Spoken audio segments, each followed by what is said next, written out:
की मागच्या काळामध्ये आपण ज्यावेळेस बोबदेव घाटाची अतिशय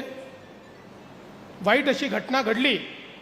त्यावेळी आपल्या लक्षात आलं की पुण्यामध्ये अनेक असे ब्लॅक स्पॉट आहेत ज्या ठिकाणी लोक फिरायला जातात, चांगलं नयनरम्य अशा प्रकारचं तिथलं वातावरण असल्यामुळे पिकनिकला जातात, पण त्या सगळे स्पॉट एकाट आहे, निर्मनुष्य अशा प्रकारचे स्पॉट्स आहेत आणि मग अशा ठिकाणी गुन्हे घडत असतात आणि अशा सगळ्या स्पॉटचं पोलिसिंग करणं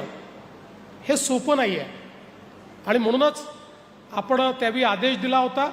की असे सगळे ब्लॅक स्पॉट हे टेक्नॉलॉजिकली सर्व्हिलन्सच्या खाली आणा आणि त्यातला पहिला बोबदेवचं काम आपलं झालेलं आहे आणि आता इतर सगळ्या घाट आणि टेकड्या जिथे निर्मनुष्य अशा प्रकारची व्यवस्था आहे त्या ठिकाणी पुढच्या 2 महिन्यामध्ये हे सगळं नेटवर्क कार्यान्वित होईल आणि त्यातनं आपल्याला मोठ्या प्रमाणात इथलं मॉनिटरिंग करता येईल, कुठलीही घटना तिथे घडू नये अशा प्रकारची व्यवस्था देखील करता येईल।